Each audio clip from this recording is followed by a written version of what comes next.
एक दबी हुई रिपोर्ट, पुरुषों के खिलाफ रचा गया सबसे बड़ा मनोवैज्ञानिक हथियार। अगर मैं आपसे कहूं कि 20वीं सदी में पुरुषों के खिलाफ इस्तेमाल किया गया सबसे विनाशकारी मनोवैज्ञानिक हथियार कोई बम, गोली या प्रोपेगेंडा पोस्टर नहीं था, बल्कि एक अकेली जमीन में दफन समाजशास्त्रीय रिपोर्ट थी। एक ऐसा दस्तावेज जो इतना विस्फोटक था, एक सत्तावादी शासन के मूल मिथक के इतना तिलाब था कि आधुनिक इतिहास की सबसे क्रूर राजनीतिक मशीन नाजी एसएस ने इसे गोपनीय, क्लासिफाइड कर दिया, इसे छिपा दिया और उम्मीद की कि ये कभी दिन की रोशनी न देखे। ये कोई साजिश सिद्धांत, कंस्पिरेसी थ्योरी नहीं है, ये ऐतिहासिक तथ्य है। और अगले कुछ मिनटों में आप समझेंगे कि नौकरशाही के इस अकेले कृत्य ने कैसे स्त्री स्वभाव, फीमेल नेचर, पुरुषों के दायित्व, मेल ऑब्लिगेशन और पुरुषत्व की भावना, मास्कुलिन स्पिरिट के सिलाश पीढ़ियों से लड़ी जा रही खामोश जंग के एक गहरे असहज सत्य को उजागर किया। ये सिर्फ इतिहास नहीं है, ये आधुनिक दुनिया को समझने की एक कुंजी है।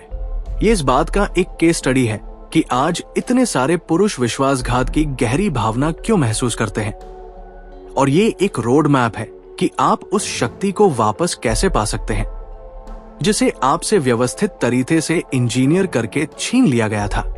इस रिपोर्ट की कहानी वही कहानी है जो ब्लैक पिल की है, लेकिन ये इंटरनेट सोरम पर नहीं, बल्कि थर्ड राइख, थर्ड रीच के तून और स्याही में लिखी गई थी। पर्दाफाश की शुरुआत, हिमलर और वफादारी का मिथक। हमारी कहानी युद्ध के अराजक माहौल में नहीं, बल्कि हेनरिक हिमलर के शांत, हिसाब किताब लगाने वाले दिमाग से शुरू होती है। राइक्सफ्यूहरर एसएस के तौर पर हिमलर नाजियों की नस्लीय विचारधारा का मुख्य वास्तुकार था। वो सिर्फ एक पागल आदमी नहीं था, वो पागलपन का एक नौकरशाह था। एक ऐसा आदमी जिसे जैविक शुद्धता, बायोलॉजिकल प्योरिटी की नींव पर 1000 साल का राइक बनाने की धुन सवार थी। इसके लिए हर जर्मन, चाहे वो पुरुष हो या महिला, की पूरी वफादारी और अटूट प्रतिबद्धता जरूरी थी। पुरुषों के लिए रास्ता साफ था, युद्ध में बहादुरी, दृढ़ कर्तव्य और राज्य के लिए मरने की इच्छा। लेकिन महिलाओं के लिए भूमिका अधिक जटिल थी। वे चूल्हे की रखवाली करने वाली जाति की माताएं, वो स्थिर, वफादार केंद्र थी जिसके चारों ओर योद्धा परिक्रमा कर सके। थर्ड राइक का पूरा प्रचार तंत्र इस छवि को मजबूत करने के लिए समर्पित था। वफादार जर्मन महिला जो अपने बेटे को मोर्चे पर भेजते समय गर्व से फूल जाती है, जिसकी वफादारी बवेरिया के पहाड़ों की तरह अटूट है, ये मिथक था। और हिमलर जो भयभीत, पैरानॉइड और बारीकियों का जुनूनी था, जानना चाहता था कि क्या ये सच है। इसलिए 1940 के दशक की शुरुआत में उसने एक गुपचुप अध्ययन, सीक्रेट स्टडी शुरू करवाया। ये कोई सामान्य जनमत सर्वेक्षण नहीं था, ये एक आंतरिक एसएस सुरक्षा मामला था। इस संवेदनशील मिशन का जिम्मा एसएस ओबरफ्यूहरर डॉक्टर विल्हेम स्पेंगलर को सौंपा गया, जो एसडी एसएस खुफिया सेवा से जुड़ा एक समाजशास्त्री था। उसके आदेश सरल लेकिन गहरे थे। मोर्चे पर लड़ रहे अपने पुरुषों के प्रति जर्मन महिलाओं के मनोबल और तास तौर पर उनकी वफादारी की जांच करो। स्पेंगलर और उसकी टीम को बेजोड़ पहुंच मिली। वे पुरुषों की सेंसरशिप रिपोर्टों को क्रॉस रेफरेंस कर सकते थे, छुट्टी पर आए सैनिकों का इंटरव्यू ले सकते थे और आंतरिक पार्टी संचार का विश्लेषण कर सकते थे। उन्हें बिना मिलावट वाला सत्य, अनवार्निश्ड ट्रूथ देना था। और उन्हें जो मिला, उसने नाजी लैंगिक विचारधारा के केंद्रीय स्तंभ को लाखों टुकड़ों में चकनाचूर कर दिया। कार्ल की कहानी, उस खामोश अपकलिप्स का डेटा। कल्पना कीजिए आप एक युवा जर्मन सैनिक हैं। मान लीजिए आपका नाम कार्ल है, आप 19 साल के हैं, स्टेलिनग्राद के बाहर कहीं एक फॉक्सहोल में ठिठुर रहे हैं। आपकी दुनिया की हथीटत कीचड़, डर और तोपखाने की लगातार गड़गड़ाहट तक सिमट चुकी है। आपको इंसान बनाए रखने वाली, उस दुनिया से बांधे रखने वाली सिर्फ एक चीज है, घर से आए तथ्य, खास तौर पर आपकी प्रेमिका अन्ना के तथ्य। आप युद्ध से पहले मिले थे, एक दूसरे का इंतजार करने का वादा किया था। उसके तत्वों में फैक्ट्री में काम की बातें हैं, वो आपको कितना मिस करती है और उसे आप पर कितना गर्व है। आप उसकी तस्वीर अपनी यूनिफॉर्म में रखते हैं, जिसे लगातार छूने से किनारे घिस गए हैं। ये आतंक के सिलाब आपका तावीज है। अब कल्पना कीजिए, डाक आती है, आपको एक तथ्य मिलता है, लेकिन वो अन्ना की तरफ से नहीं है, वो आपकी मां की तरफ से है। उनके शब्द झिझकते हुए सावधानी से लिखे गए हैं। वो आपको बताती है कि अन्ना को अक्सर एक फ्रांसीसी युद्धबंदी के साथ देखा जाता है, जिसे स्थानीय काम में लगाया गया है। फिर वो कहती है कि अन्ना एक उच्च पदस्थ नाजी अधिकारी के साथ रहने चली गई है, जो 40 की उम्र का एक ऐसा आदमी है जिसे दिल की बीमारी है, जिसने उसे युद्ध से सुरक्षित दूर रखा है। तत्म होता है, मुझे माफ करना मेरे बेटे, मजबूत बने रहना।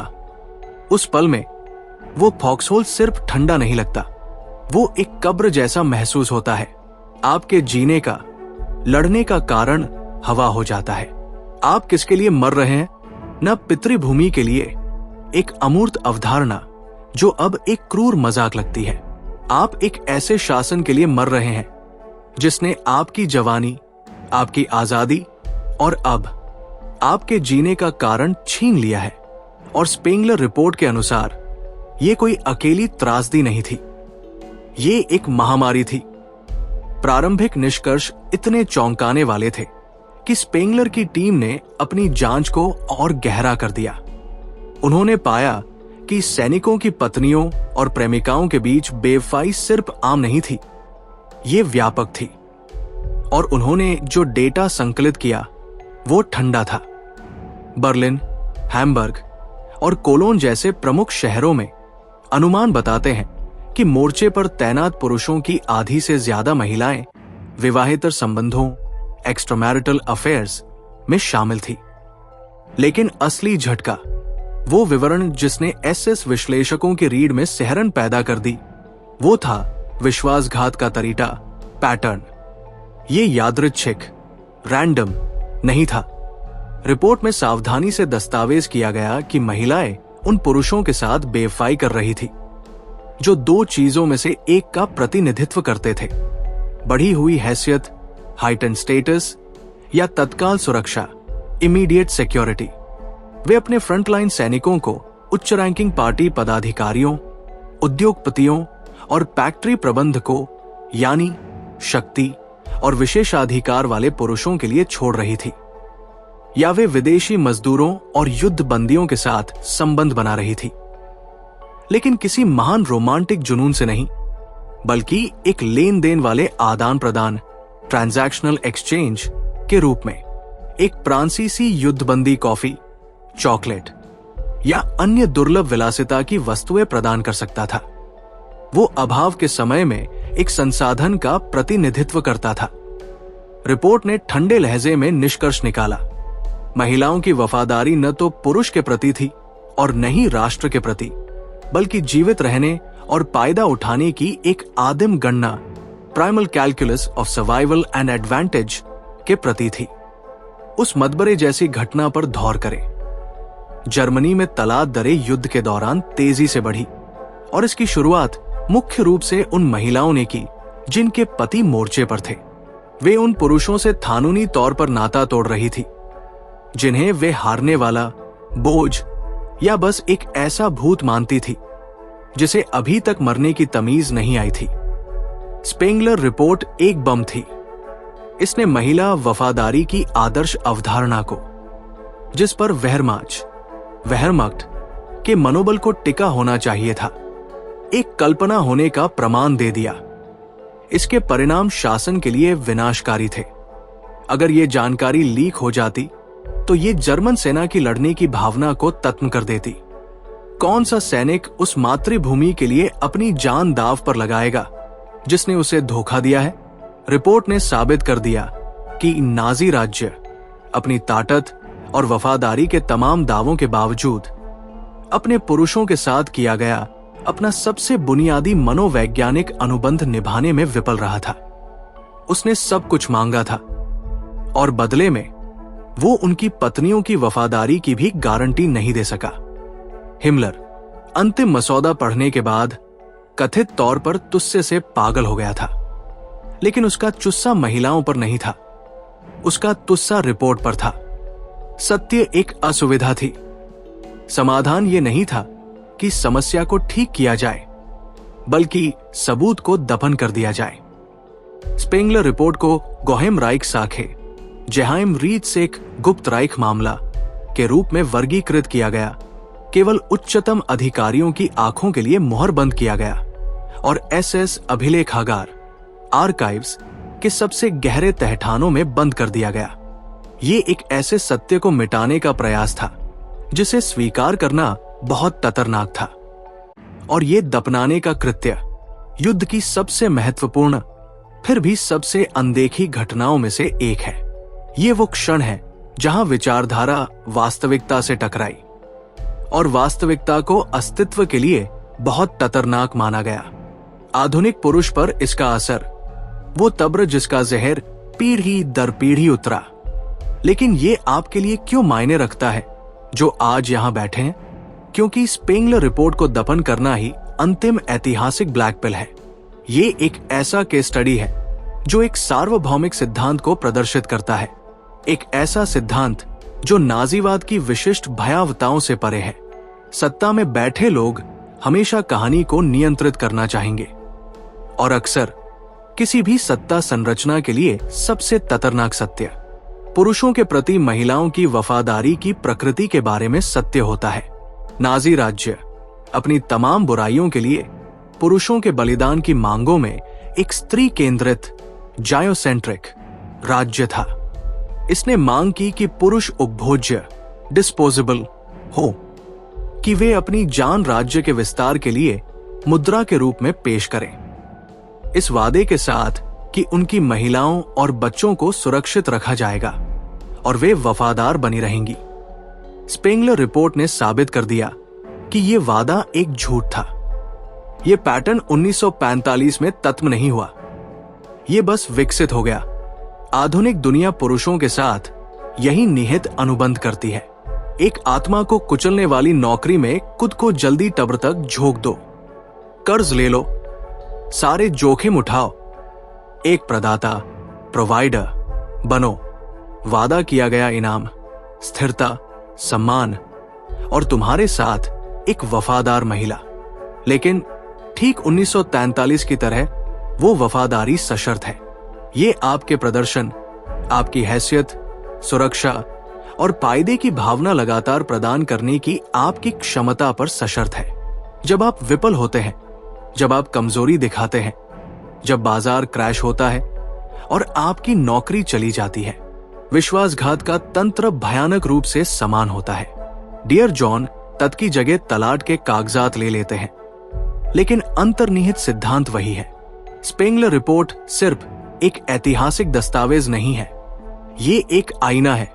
ये पुरुषों को उस असहज वास्तविकता को दिखाता है कि उनकी कीमत सिस्टम की नजरों में, और अक्सर उन महिलाओं की नजरों में जिन्हें सिस्टम कंडीशन करता है, लेन देन पर आधारित है। इसे समझना कड़वाहट में डूबना नहीं है, ये मुक्ति की तरफ पहला आवश्यक कदम है। ये वो क्षण है जब आप बाहरी मान्यता, एक्सटर्नल वैलिडेशन के लिए जीना बंद कर देते हैं और अटूट आत्ममूल्य का एक केंद्र बनाना शुरू कर देते हैं, जिसे परिस्थिति की चंचलता या दूसरों के विश्वासघात से आपसे छीना नहीं जा सकता। सैनिकों की घर वापसी एक खामोश आघात, साइलेंट ट्रॉमा। लेकिन कहानी सिर्फ छायल की गई रिपोर्ट के साथ खत्म नहीं होती। सत्य में रिसने का एक तरीठा होता है। इस दमन के बाद उन पुरुषों पर मनोवैज्ञानिक प्रभाव, जिन्होंने युद्ध लड़ा और एक टूटी हुई दुनिया में लौटे, वो जगह है जहां कहानी और भी गहरी और आज के पुरुष अनुभव के लिए और भी अधिक प्रासंगिक हो जाती है। क्योंकि 1945 में युद्धबंदी शिविरों से घर लौटे या पूर्वी मोर्चे से लौटे पुरुषों ने सिर्फ अपने शहरों को खंडहर में नहीं पाया, उन्होंने पाया कि उनका जीवन चोरी हो गया है, उनकी पत्नियां जा चुकी है और उनके बच्चे किसी और पुरुष को पिता कह रहे हैं। युद्ध के बाद जर्मनी पर जो महान चुप्पी छाई थी, वो सिर्फ हार की चुप्पी नहीं थी, ये मनोवैज्ञानिक रूप से नपुंसक कर दी गई पीढ़ी की चुप्पी थी। पहले राज्य द्वारा जिसने उन्हें धोखा दिया, और फिर उस शांति द्वारा जिसने उन्हें कोई न्याय नहीं दिया। ये वो जगह है जहां ऐतिहासिक विडंबना इतनी घनी हो जाती है कि आप उस पर घुटन महसूस कर सकते हैं। विजेता सहयोगी एलिड सेनाएं, जिन्होंने नाजी नस्लीय श्रेष्ठता की विचारधारा को नष्ट करने के लिए लड़ाई लड़ी थी, अब अनजाने में स्पेंगलर रिपोर्ट की भविष्यवाणी के अंतिम अधिनियम को स्थायी कर रही थी। रिपोर्ट ने पहचान की थी कि महिला वफादारी बढ़ी हुई हैसियत और सुरक्षा की पेशकश करने वाले पुरुषों की तरफ स्थानांतरित हो जाती है। 1945 में हैसियत और सुरक्षा का इससे बड़ा प्रतीक कोई नहीं था जितना कि विजेता सहयोगी सेनाओं का सदस्य अमेरिकन जीआई अपनी सिगरेट, अपने नायलॉन स्टॉकिंग्स, अपनी चॉकलेट और डिब्बाबंद भोजन की अपनी अंतहीन आपूर्ति के साथ धरती पर चलता हुआ एक देवता था। उसने परम हाइपरगेमस छलांग, अल्टीमेट हाइपरगैमस लीप का प्रतिनिधित्व किया, एक जर्मन महिला के लिए एक अमेरिकी के साथ जुड़ाव, युद्ध के बाद की भूखमरी और निराशा से बाहर निकलने का एक टिकट था। फ्रॉलाइन वंडर शब्द गढ़ा गया, अक्सर एक भद्दे हास्यपूर्ण लहजे के साथ, जिसने इसके मूल में छिपी गहरी त्रासदी को छिपा दिया। इसने जर्मन महिलाओं और सहयोगी सैनिकों के बीच उत्सुक मेलजोल का वर्णन किया, लेकिन साये से देख रहे जर्मन पुरुषों के लिए, जो कमजोर और हारे हुए थे, ये कोई अजूबा नहीं था। ये उनकी पूर्ण उपभोज्यता की अंतिम अपमानजनक पुष्टि थी। वे युद्ध हार चुके थे और अब वे अपनी महिलाओं को उन पुरुषों के लिए खो रहे थे जिन्होंने उन्हें हराया था। स्पेंगलर रिपोर्ट का ठंडा विश्लेषण कि वफादारी संसाधनों का अनुसरण करती है, एक भव्य भूराजनीतिक पैमाने पर खेला जा रहा था। विजेताओं ने न सिर्फ युद्ध की लूट ली, उन्होंने अक्सर हारे हुए लोगों की पत्नियां और बेटियां भी ले ली। इन पुरुषों पर मनोवैज्ञानिक प्रभाव को बढ़ा चढ़ाकर बताना लगभग असंभव है। ये एक ऐसा आघात, ट्रॉमा था जिसका कोई नाम नहीं था, कोई पहचान नहीं थी और कोई निकास नहीं था। वे अपना दर्द बोल नहीं सकते थे। शिकायत करना यानी एक बुरा हारने वाला, एक नाजी समर्थक, एक ऐसा आदमी करार दिया जाना था जो युद्ध के परिणामों को स्वीकार नहीं कर सकता था। उनके आघात को अवैध माना गया। उनसे उम्मीद की गई कि वे बस अपना गर्व, अपना दुख और अपना तुस्सा पी जाए और एक ऐसे राष्ट्र के पुनर्निर्माण के काम में लग जाए जिसने उनकी नजरों में उन्हें 2 बार धोखा दिया था।